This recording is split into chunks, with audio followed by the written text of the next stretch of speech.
Bienvenidos a una nueva entrevista aquí en DF TV. El informe sobre el trabajo en el mundo 2013, revelado y elaborado por la Organización Internacional del Trabajo, mostró que si bien ha crecido el empleo en Chile, ha aumentado la desigualdad de este mismo. Para analizar las cifras, estamos junto a Gerhard Reinecke de la Organización Internacional del Trabajo.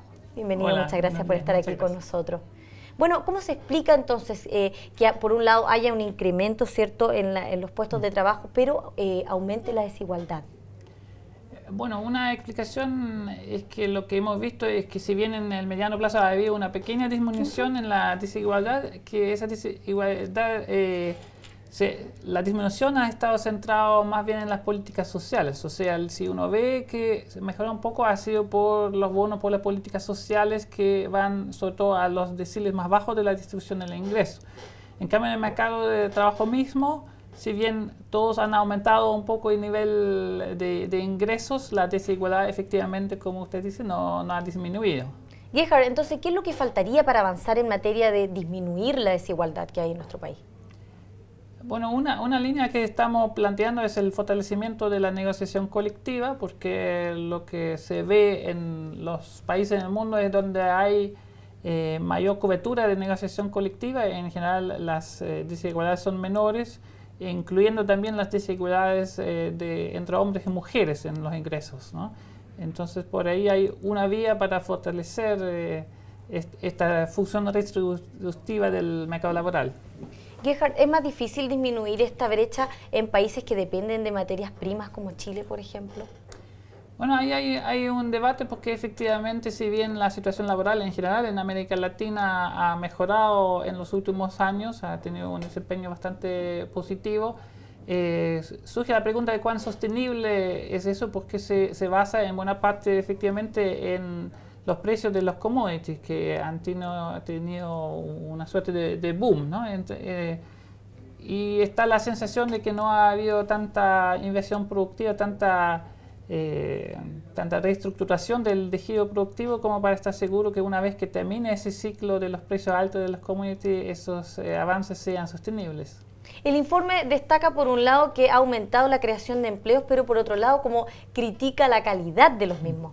¿A qué se debe esta crítica? Bueno, si bien en Chile, en comparación con otros países de la región, la formalidad de los empleos es relativamente alto, es decir, que hay más empleos que dan algún acceso a la seguridad social, que involucran algún contrato escrito de trabajo.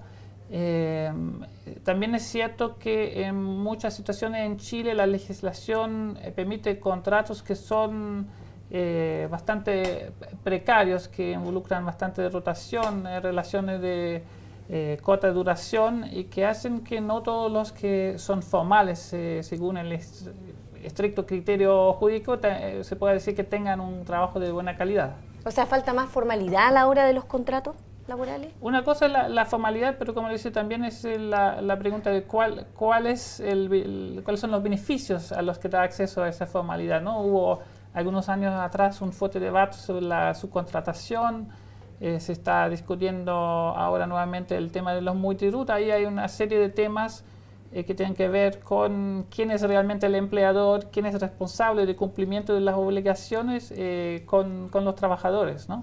Bueno, en nuestro país hemos visto que hay más mujeres desocupadas que hombres. ¿Qué es lo que faltaría entonces? A lo mejor mayor flexibilidad a la hora de contratar mujeres. Bueno, respecto al empleo femenino hay que decir primero que sí hubo bastante avance. Si uno mira la tasa de ocupación de las mujeres hace 10 años, hace 20 años y ahora sí ha aumentado bastante. Pero es cierto también que todavía en comparación con otros países de la región la tasa chilena es bastante baja, ¿no? Entonces hay algunas medidas que se han ido tomando que quizás habría que fortalecerlas aún más, como los arreglos para el cuidado de los hijos menores de 5 años, que haya, digamos, buena disponibilidad de instituciones de acceso libre o barato para que las mujeres puedan salir a trabajar. Y por otro lado también la discriminación salarial misma es muchas veces un obstáculo, porque hay muchas mujeres de los estratos más humildes quienes al salir a trabajar tienen que cubrir una serie de costos para el transporte, para cubrir el cuidado de sus hijos, y al final lo que les queda con un salario bastante bajo es muy poco, entonces finalmente optan por quedarse en la casa, ¿no? Por ahí también hay una veta de medidas que aún están por tomarse para incrementar la participación de las mujeres. ¿Y se podría avanzar, por ejemplo, en un salario mínimo diferenciado?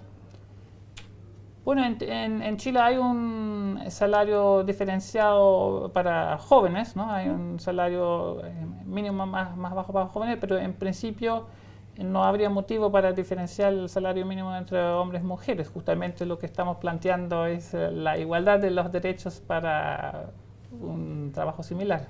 En otro informe ustedes explicaban que la ocupación juvenil en nuestro país es una de las más bajas de la región. ¿A qué se debe esta situación? Bueno, en realidad esto en sí no nos parece ser un dato negativo, porque se explica principalmente porque hay más jóvenes en Chile estudiando todavía en comparación con otros países de la región.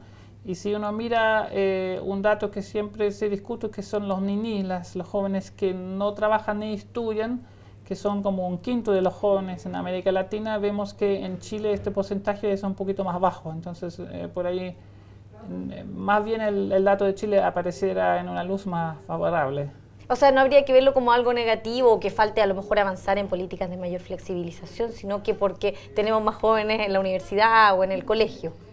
Claro, obviamente que igual hay temas que siguen ahí pendientes respecto del empleo juvenil, porque si uno ve la brecha entre la tasa de desempleo de los jóvenes y la tasa de los adultos, en Chile es más de 3 veces, ¿no? Y eso es un indicador bastante alto. Entonces, si bien en general las tasas de desempleo son bastante bajas en Chile, también es cierto que la tasa ha disminuido más rápidamente para los adultos que para los jóvenes. Entonces, sigue habiendo un desafío por el proceso de transición entre el sistema educativo al mercado laboral. ¿Y cómo es esta cifra en el resto de los países de la región? Bueno, en todos los países de la región es normal que la tasa de desempleo juvenil es como entre 2 y 4 veces más alta que la de los adultos, pero en este momento Chile está más bien en el rango alto de esa gama, digamos, del espectro que hay en la región, sí.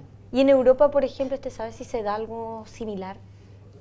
Bueno, en Europa hay muchas situaciones muy divergentes, porque hay algunos países como Alemania, Austria, Países Bajos, que tienen tasa de desempleo juvenil por debajo del 10% y también una brecha moderada entre la tasa juvenil y la de los adultos. En cambio, hay otros países como España y Grecia que tienen, pues sí, un desempleo general muy elevado, pero además la tasa juvenil está incluso por encima del 50% en esos 2 países. Claro, considerando además que están en una crisis bastante generalizada. Claro. Pero claro, ahí como que van conjuntamente el factor de la crisis con los factores estructurales, ¿no? Porque si, por ejemplo, en Alemania la tasa de desempleo juvenil es más baja, también hay algo estructural que se debe al sistema dual de formación, que hace que los jóvenes al educarse simultáneamente tienen un contacto constante con el mundo productivo, con las empresas, y por eso la transición después es menos difícil. Bueno, Gerhard, muchas gracias por haber estado aquí con nosotros comentando el tema de la creación de empleo y también la calidad aquí en nuestro país. Gracias por la invitación. Y a ustedes lo esperamos en una próxima entrevista aquí en DF TV.